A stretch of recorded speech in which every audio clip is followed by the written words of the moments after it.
اعوذ باللہ من الشیطان الرجیم بسم اللہ الرحمن الرحیم۔ دی اسمارٹ اسکول سر سید احمد خان کیمپسز گلستان جوہر کیمپسز میں آپ سب کو خوش آمدید ہے۔ میں ہوں آپ کی اسلامیت کی ٹیچر مس شمائلہ طالب، اور یہ ہے آپ کی میری آسان اسلامیت برائے جماعت ششم۔ آپ نے حج کی اہمیت اور اس کے حج کی اہمیت جو آپ کا سبق ہے، حج کا مفہوم اور اس کی اہمیت، اس کے سوال جواب ہم کریں گے آج، اور اس میں آپ کریں گے یہ دیکھیے سرگرمی میں خالی جگہ اور کالم الف کو کالم بے سے ملائیں، جو میں آپ کو پہلے بتا چکی ہوں اور آپ کو تصویر بھی اس کی کھینچ کے بھیج چکی ہوں، آپ کو کتاب میں کرنا ہے۔ اور اس کے بعد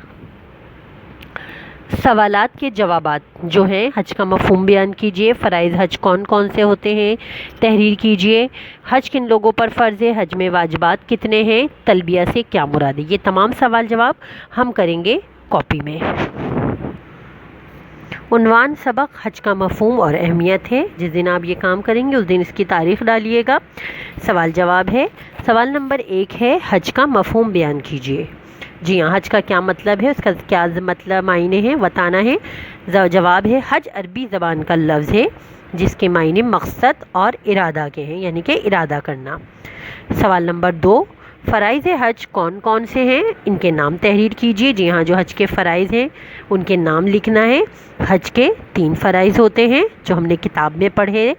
نمبر 1 احرام، نمبر 2 وقوف عرفات، اور نمبر 3 طواف زیارت۔ جی ہاں، یہ 3 حج کے ارکان ہوتے ہیں جو کیا کہتے ہیں، فرائض ہیں۔ یہ حج کے فرائض ہیں جو ہم سب مسلمانوں پر حج کے یہ فرائض فرض ہیں۔ سوال نمبر 3 ہے، حج کن لوگوں پر فرض ہے۔ حج ایک مالی عبادت ہے، جیسے کہ ہم نے اس سبق میں بھی پڑھا تھا کہ حج کون سی عبادت ہے، ایک مالی عبادت ہے جو ہر عاقل بالغ اور صاحب استطاعت مسلمان پر زندگی میں ایک بار فرض کی گئی ہے۔ جی ہاں، یعنی کہ ہمیں زندگی میں ایک بار، اگر اللہ تعالیٰ نے ہمیں اتنی توفیق دی ہے، اتنی مالی ہے ہمارے پاس، اتنی مالی حیثیت ہے ہماری، تو ہمیں حج زندگی میں ایک بار ادا کرنا چاہیے۔ یہ تمام مسلمانوں پر زندگی میں ایک بار فرض ہے، یہ زندگی میں ایک مرتبہ فرض ہے جو اس کے بتایا گیا تھا سوال میں۔ حج میں واجبات کتنے ہیں، نام تحریر کیجئے۔ حج کے 5 واجبات ہوتے ہیں۔ ہم نے جیسے سبق میں پڑھا تھا کہ حج کے کتنے واجبات ہوتے ہیں، حج کے 5 واجبات ہوتے ہیں۔ صحیح سے کیا مراد ہے اور صحیح میں کیا کرنا ہوتا ہے، جیسے کہ ہم نے سبق میں پڑھا تھا، صحیح کا لفظی معنی ہے کوشش کرنا۔ حج کے دوران صفا و مروہ پہاڑیوں کے درمیان دوڑنے، یعنی کہ 7 چکر لگانے کو صحیح کہا جاتا ہے۔ ٹھیک ہے، اس میں صرف آپ نے واجبات کے نام تحریر کرنا ہے۔ اس کے بعد ہے آپ کے صحیح کے بعد ہے رمی۔ رمی میں آپ نے کیا کرنا ہوتا ہے، رمی کا مطلب ہوتا ہے پتھر مارنا۔ میدان عرفات سے مزدلفہ اور پھر واپسی پر منی کے میدان میں 3 ٹیلے ہوتے ہیں، اور ان پر پتھر مارنے کو رمی الجمرات کہتے ہیں، رمی الحجرات کہتے ہیں۔ حاجی 11، 12 اور 13 ذی الحج کو ٹیلوں پر پتھر مارتے ہیں۔ ان تینوں دنوں کو ایام رمی کہتے ہیں، یعنی کہ 3 دن جو پتھر مارے جاتے ہیں شیطان کو، وہ ایام رمی کہلاتے ہیں۔ 11، 12 اور 13 کو پتھر مارے جاتے ہیں۔ دوسرا ہے اس کا تیسرا واجب ہے طواف الوداع۔ طواف الوداع کیا ہوتا ہے، حج سے فارغ ہو کر مکہ چھوڑتے وقت بیت اللہ کا طواف کرنا طواف وداع کہلاتا ہے۔ یہ طواف ہر حاجی پر لازم ہے۔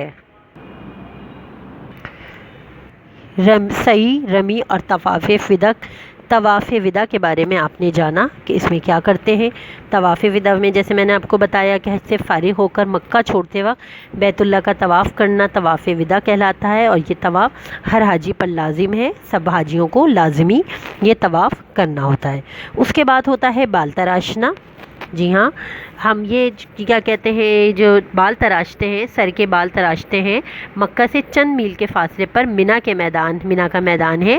یہاں حاجی 2 سے 3 دن قیام کرتے ہیں، قربانی دیتے ہیں اور سر کے بال تراشتے ہیں اور احرام کھول دیتے ہیں، یعنی کہ جو احرام باندھا ہوا ہوتا ہے، یہ قیام 8 ذی الحج کو ہوتا ہے، یعنی کہ 8 ذی الحج کو آ کے یہاں پہ قیام فرماتے ہیں، اور حاجی 9 ذی الحج کو وقوف عرفات اور مزدلفہ میں رات گزارنے کے بعد واپس منی آتے ہیں۔ یعنی مگر یہ یہ حاجی جو یہاں پر 2-3 دن قیام کرتے ہیں، مکہ سے جو چند میل کے فاصلے پر مینا کا مقام ہے وہاں پر بال بھی تراشے جاتے ہیں اور احرام کھول دیا جاتا ہے۔ مزدلفہ میں قیام، مزدلفہ میں جو قیام ہوتا ہے، مزدلفہ مکہ مکرمہ سے 6 میل کے فاصلے پر واقع ہے اور 9 ذی الحجہ کی شام کو تمام حاجی میدان عرفات سے واپس آ کر رات مزدلفہ میں گزارتے ہیں۔ یہ رات بہت ہی افضل ہے اور اس کے بہت زیادہ فوائد ہیں، یعنی کہ بہت زیادہ اہمیت کی حامل ہے۔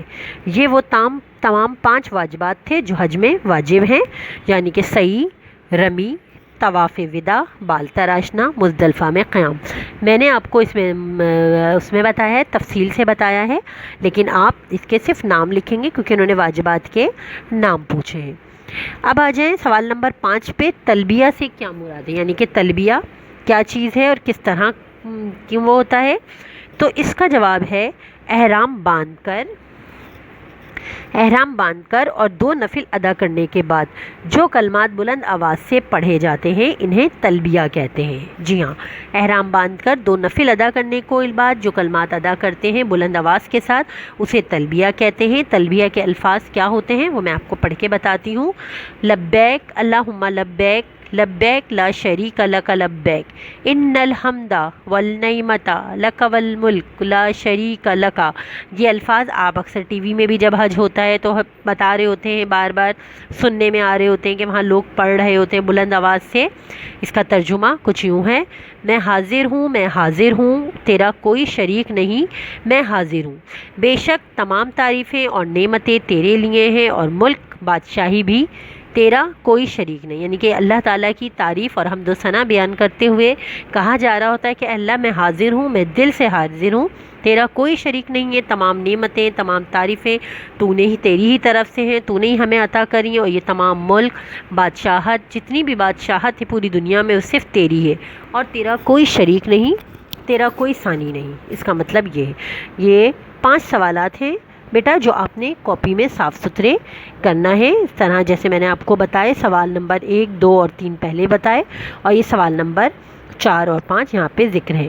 اس کو میں نے آپ کو تفصیل سے سمجھا دیا کہ آپ کی سمجھ میں آ جائے، کیونکہ سبق میں تو سب نے پڑھا تھا، لیکن جب ہم جواب لکھتے ہیں تو اس وقت بھی آپ کے ذہن میں ہونا چاہیے کہ سعی، رمی، طواف وداع، بال تراشنا، مزدلفہ میں قیام یہ کس طرح کرنا ہے اور کیسے اس کو سبق میں بیان کیا گیا تھا۔ اسی طرح تلبیہ کیا چیز ہے، اس سے کیا مراد ہے، یہ کہاں پڑھی جاتے ہیں، کیا الفاظ ہوتے ہیں، وہ بھی میں نے آپ کو تفصیل سے بتائے۔ امید کرتی ہوں کہ آپ یہ سب جان چکے ہوں گے۔ اپنا کام بہت صفائی سے کیجیے گا، کوشش کیجیے حج کا مفہوم اور اہمیت کو بغور دیکھ کے پڑھیے۔ ایک اس میں جو بتائے ہوئے مناسک حج کے بارے میں جتنا بھی بتایا ہوا ہے اس کو یاد کیجیے۔ پھر میں اس میں آپ کو جتنا بھی کام ہے، آپ اس کی جو خالی جگہ ہیں اور جو کالم الف کو کالم بے سے ملائیں وہ آپ کو کتاب میں ہی کرنا ہے۔ جو سوال جواب میں نے آپ کو کروائے اس کو اپنی کاپی میں مکمل کیجیے۔ اپنا بہت زیادہ خیال رکھیے گا، اجازت دیجیے، اللہ حافظ۔